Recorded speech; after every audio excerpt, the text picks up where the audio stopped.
Good evening, everyone, and welcome to St. Paul's Concert Series. I'm Deborah Webster. Oh, let me try that again. All right, we'll get this down. Good evening, and welcome to St. Paul's Concert Series. I'm Deborah Webster, and I will be your host for this evening. Thanks for joining us, all of you at home, and there's a few people here in our live audience as well, some family and close friends. And so, audience at home, you may hear a couple applauses here and there. So just know that soon we'll be able to open up to the whole world, and we're looking forward to welcoming you back into our space here at St. Paul's. So this evening, we've got a wonderful performance. And I'm glad that some of you are able to avoid going out in the smoke and the heat, but we've got a smoking hot performance for you in here. So let's on with the show. Without further ado, I'd like to introduce our performer. Oh, before I do that, I would like everyone here to check their cell phones and make sure that we don't have any duets going on, okay? All right, without further ado, allow me to introduce pianist Misha Galant.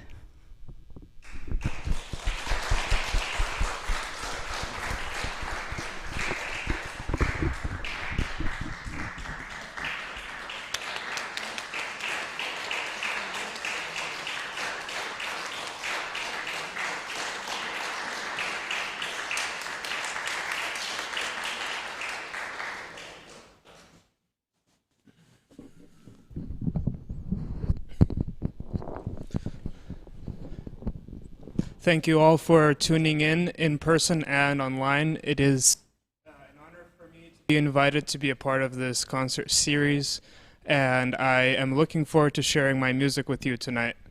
The first piece on the program is the first movement of Beethoven's sonata in E-flat major, Opus 7, number 4.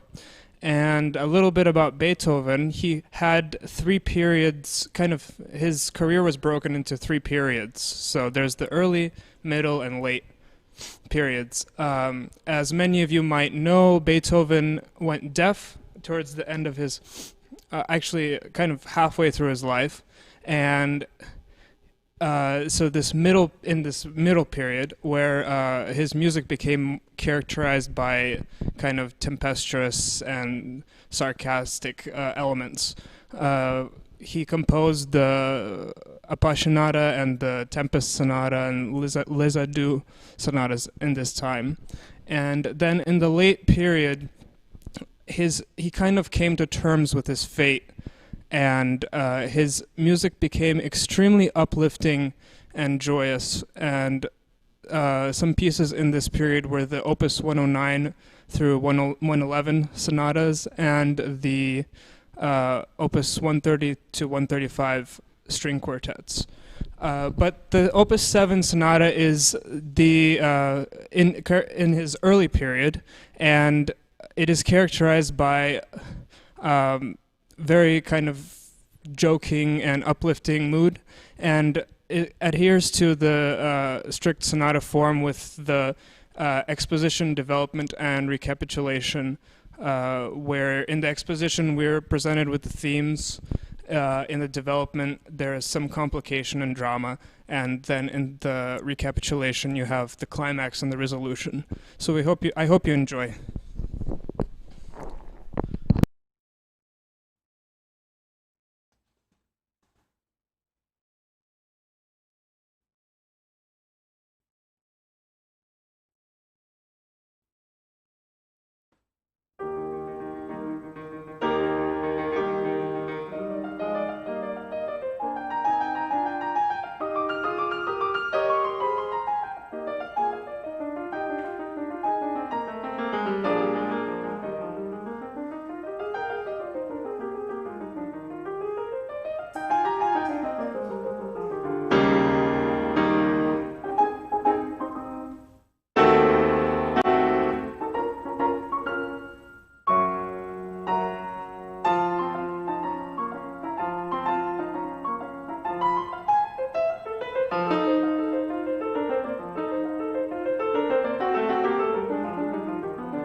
second piece on the program is the Chopin waltz in A flat major, and it is characterized by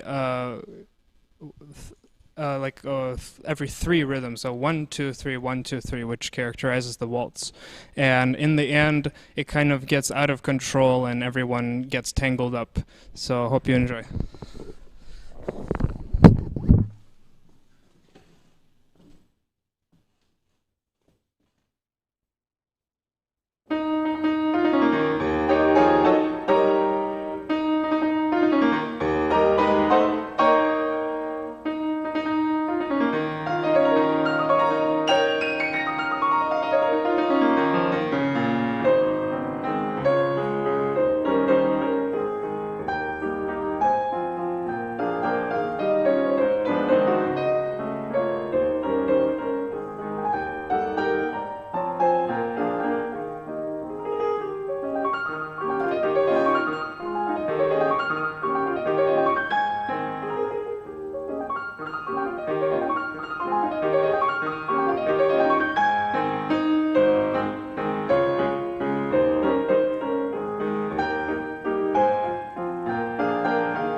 The next piece on the program by Sergei Rachmaninoff, who's a romantic Russian composer, is actually originally written for voice and piano.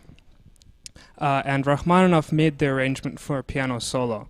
So you can kind of follow the melody and imagine that it's sung by a woman. And the story is called Lilacs, and the story is about someone who goes out in the morning and attempts to find his happiness in the lilacs. And actually, in Russian tradition, the lilac, I think it has normally 5 petals, and if you find a lilac with 6 petals, that means you've found your happiness. So that's where this comes from. Hope you enjoy.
And now we have music by another Russian composer of the same era as Rachmaninoff, but much lesser known, Nikolai Mettner. And in my opinion, he is one of the most underrated composers in history. This is the fairy tale, and some of his fairy tales are named, but this one he did not name, but I imagine a gnome running through the forest.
Now for the meat of the program, the Scriabin sonatas numbers 4 and 5.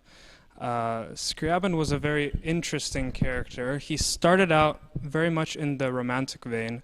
His music was very lyrical, harmonic, full of melodies. And then as he grew older, his music kind of gravitated towards atonality. And the sonatas numbers 4 and 5 are kind of in this transition. And you can actually tell, even between 4 and 5, a very large shift from tonality to atonality. 4 is very pleasant to the ear, lots of harmonies that resolve, for instance, something like, whereas in 5 it's not completely atonal, but it's definitely on the transition towards atonality. They are actually, at the same time, they are very much linked in their thematic structure.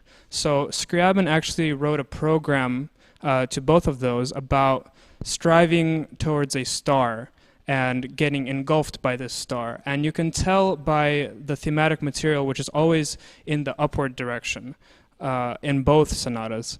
And I hope you enjoy.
And for the final piece on the program, something a little bit more tonal, the transcription of the Liszt Hungarian Rhapsody number 13, transcribed by Arkady Volodos, who's a famous Russian pianist of our time. And the transcription is generally made to make something even harder, even though Liszt is already famous for writing incredibly difficult music. So this is a really fun piece to play, and it is based on gypsy tunes, so hope you enjoy.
mistaken. And That's I would right. like to get a tissue. 'Cause I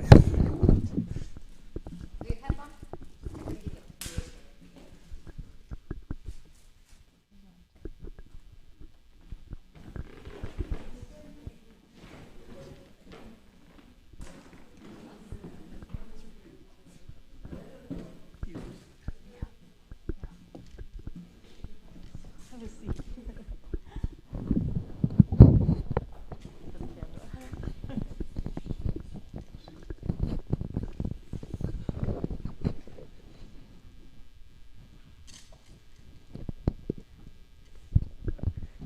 Well, thank you. I'm speechless. I have to think of something to say because here we are. Thank you so much. It was an incredible performance. Now this evening, after the performance, and we're indulging our online audience as well as the audience here, please join in because we have, Misha has agreed to a question and answer session. So all of those folks at home, if you have access to your YouTube chat session or chat window in the bottom of the screen, please type in any questions that you might have for Misha, and also from the audience here, just raise your hand and we'll try to get to everybody, okay? And I think I'm going to take my mask off. I think we're okay here. All right. I'm noticing that these microphones are for the online broadcast. They're not actually amplifying our voices, so we will be as loud as we can so that everyone here can hear us as well. Okay. All right, so let me just tune in to our YouTube. All right. All right, so while folks at home are typing in their questions, do we have any questions here from the audience? Okay. The question is, where is Misha hiding his extra two hands? in my head.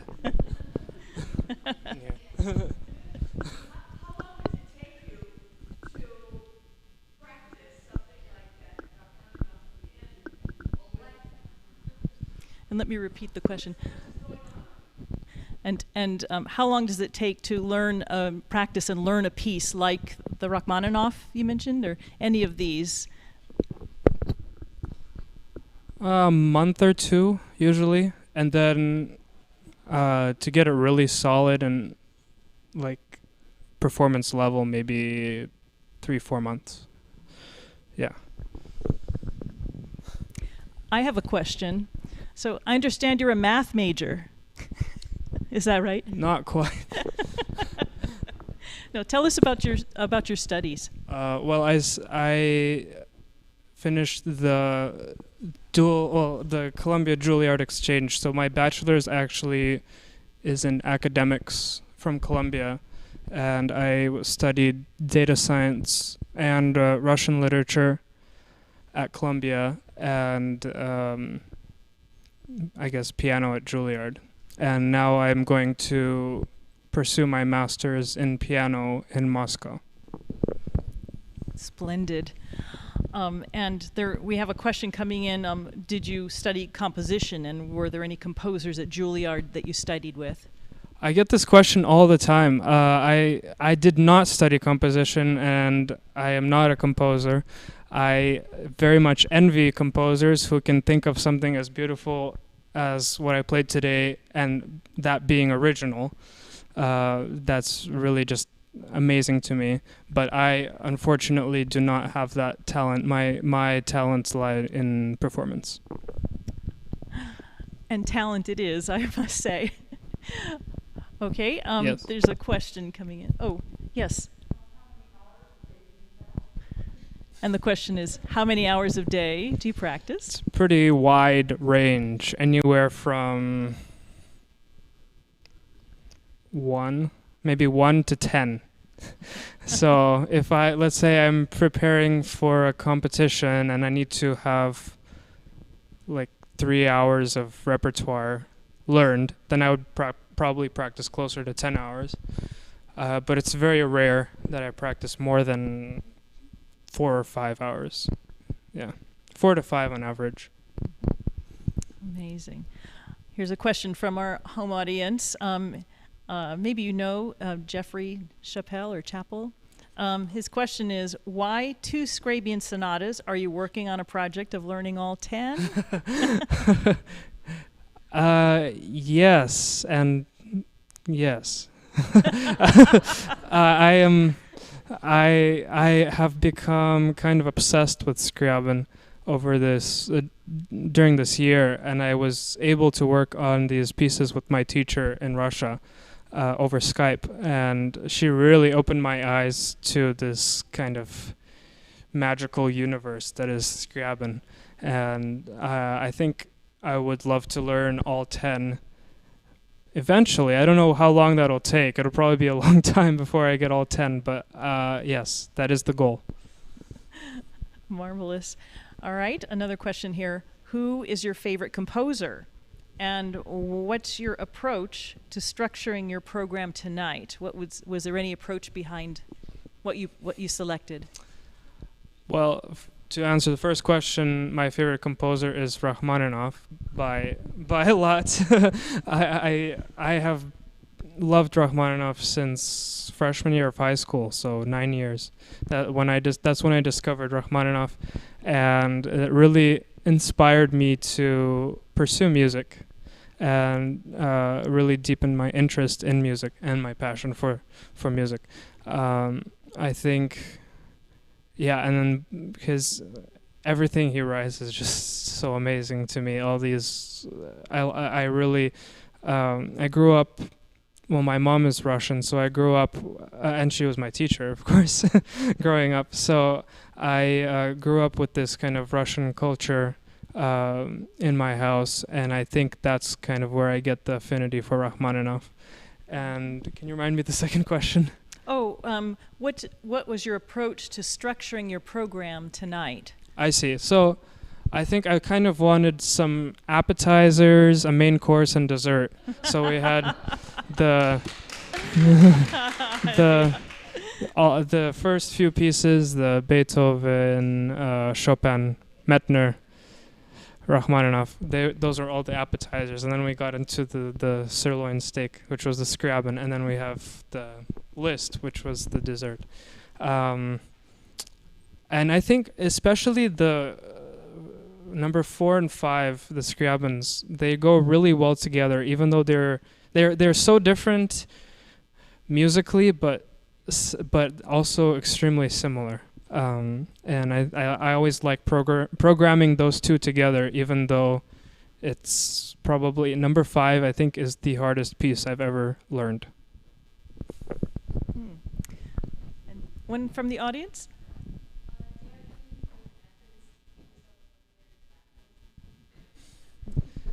Concerts like this. Yeah. Let me repeat the question for our home audience. Do you have any methods, did you say, do you have any good methods to keep yourself motivated to practice? Well, there are a few natural factors that keep me motivated. I have the concerts like this one, and obviously I don't want to embarrass myself, so I'm going to practice. And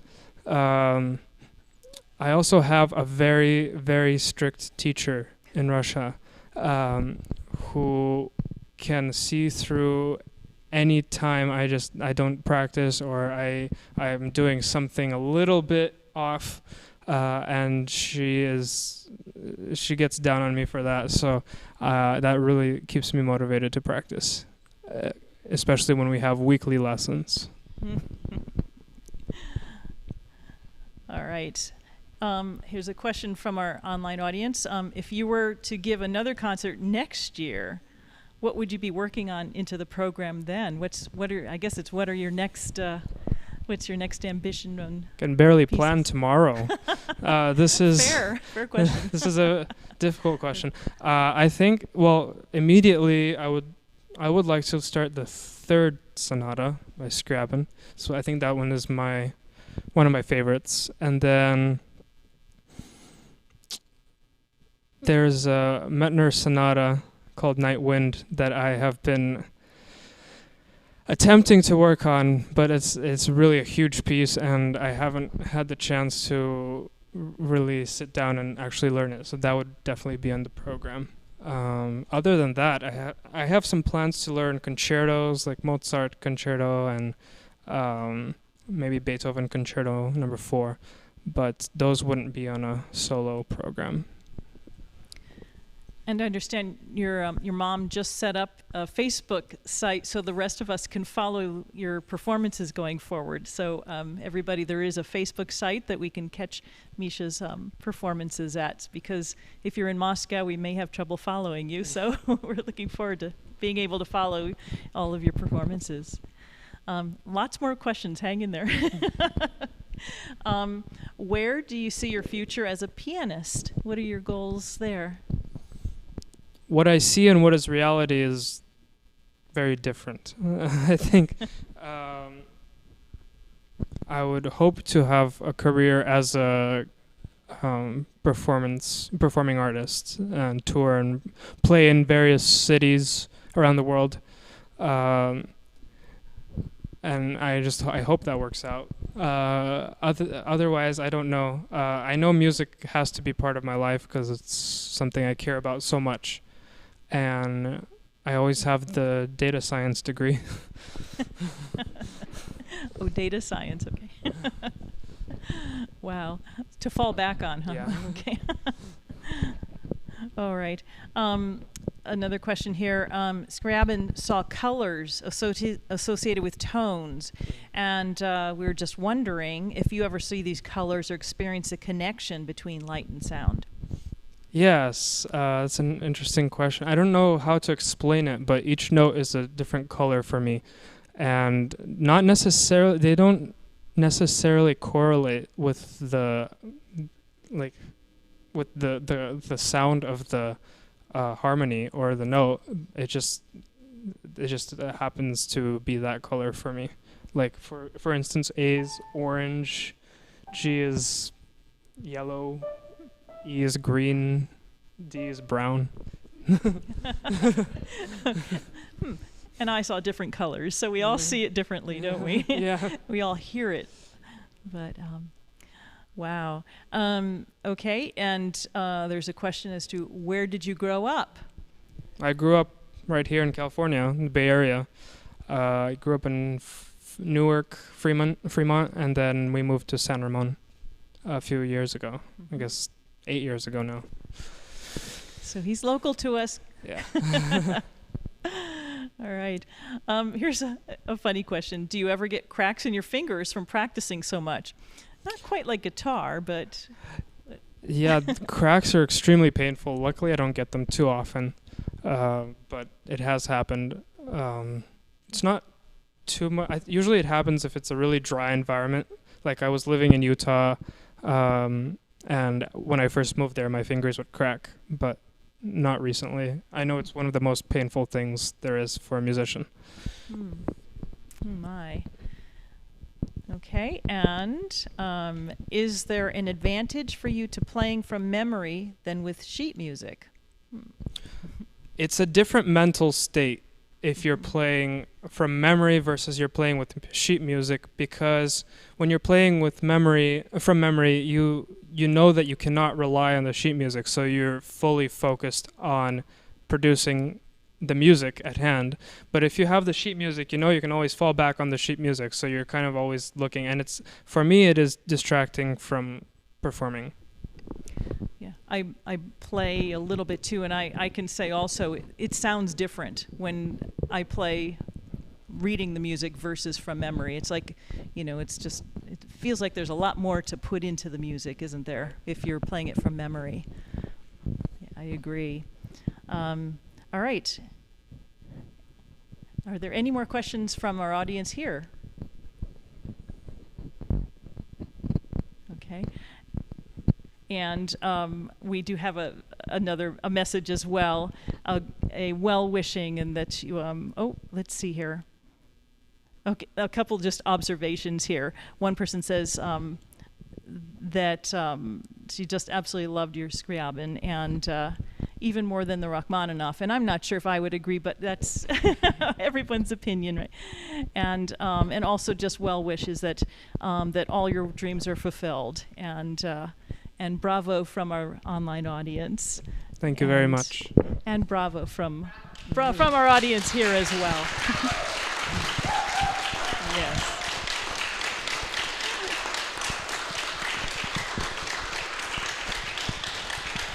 Okay. All right. Well, as from St. Paul's, we would like to thank everybody that's attended this concert, whether you're at home or here in the audience with us. And especially thank you so much for the donations that you have sent in as well. This concert in particular, Misha would like to plan to send some of his proceeds to Haiti relief. And so this very honorable thing. And so we thank you for that as well. Okay. And thanks everybody for your donations. It's what keeps our concerts going here. And our audience here, there are CDs in the back if you'd like to purchase Misha's music. Also, our online audience, I had put the Facebook link in the chat window. So if you'd like to go visit that Facebook site, you can again follow Misha's performances and order some CDs. And also, if you wanted to watch this performance again, we will have it available at the same link that you tuned in for this concert online. Tonight or soon, anyway. Check in a day or so. All right. So again, thank you so much, everyone, and good wishes to everyone, and stay safe. And we hope to see you back again for our fall season, for the rest of our fall performances. All right, thanks very much. Thank you very much.